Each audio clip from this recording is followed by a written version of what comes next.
여러분 안녕하세요. 황은영 변호사입니다. 오늘은 여러분들께 보이스피싱 범죄 유형에 대해서 말씀을 드리겠어요. 아주 조직적이고 아주 사기 범죄로서는 어떻게 보면 가장 나쁜 범죄 유형이 보이스피싱 범죄입니다. 그리고 그 범죄 유형이 지금은 스미싱이라는 범죄 유형으로까지 발전을 해오고 있습니다.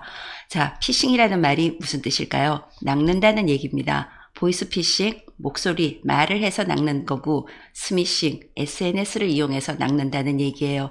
이렇게 당하는 범죄 피해가 보통 보이스피싱 범죄 유형으로 저희가 다루고 있는데, 자, 여러분들, 보이스피싱은 여러분들이 생각을 해보시면 언론에 이렇게 보도된 그 사례들을 한번 짚어볼까요?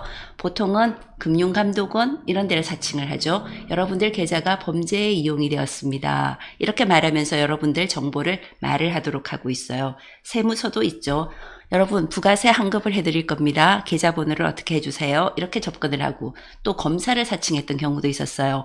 뭐 서울중앙지검 무슨 검사입니다. 아주 그럴듯하고 이게 허무인도 아니고 실제 있는 검사 이름을 사칭하는 경우도 많았죠. 그리고 이렇게 목소리로 하는 보이스피싱 범죄 유형에서 스미싱으로 넘어가면서는 어떤 유형들이죠?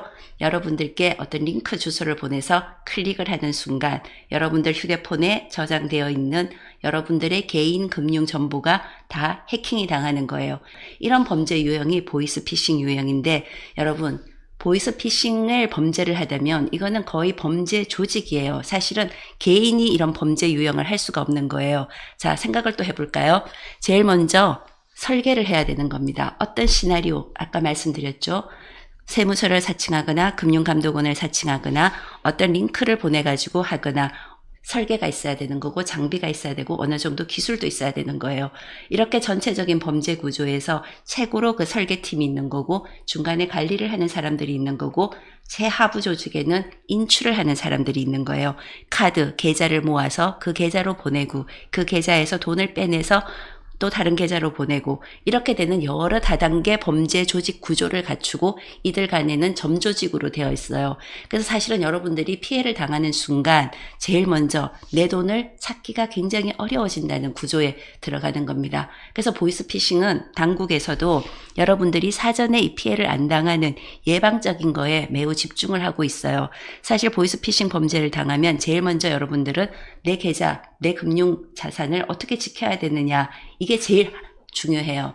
보통은 안내를 받기를 여러분들이 그 거래하고 있는 금융기관 콜센터 핫라인에다가 전화를 하셔서 내가 보이스피싱을 피해를 입었다. 내 계좌를 빨리 정지해달라는 안내를 받으면서 신속하게 대응을 해주셔야 되고 그 다음에는 경찰과 금융감독원에도 신고를 해줘야 돼요. 경찰은 범죄를 수사하는 당국이죠. 그리고 금융감독원은 어떤 금융범죄가 일어나고 있는 거에 대해서 이게 통합적인 관리를 하고 예방조치, 사후조치까지 정책을 다루는 기관이에요. 이 세 개의 기관이 여러분들을 구제해 줄 수 있는 기관인데 사실은 이미 피해를 당하고 내 돈이 빠져나간 경우에는 이 돈을 회복하기가 굉장히 어려운 구조에 있다는 것이 보이스피싱 피해자들의 가장 큰 애로사항입니다.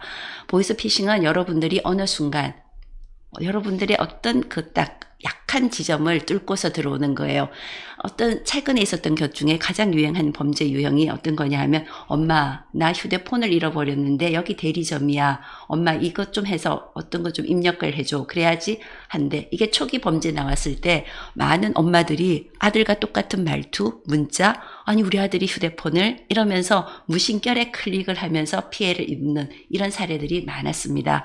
이렇게 여러분들의 심리를 이용해는 아주 치밀한 시나리오에서 여러분들께 다가서고 있는 게 보이스피싱이기 때문에 여러분들 항상 확인을 하셔야 됩니다. 아들이라고 하고 부모라고 하고 내 남편, 내 어떤 가족의 어떤 절절한 상황을 이용해서 여러분들에게 접근을 하면서 시작되는 게 보이스피싱이기 때문에 여러분들은 항상 SNS가 발달될수록 여러분들은 이런 피해에 노출될 확률도 크다는 점을 말씀을 드리겠습니다. 사전 예방 그리고 어떤 피해 구조를 받을 수 있다는 거에 대해서 미리 점검을 해두시는 게 좋겠죠. 자, 여러분 도움이 되셨나요? 다음에는 좀 더 다른 범죄 유형에 가지고서 여러분들께 설명드리겠습니다. 감사합니다.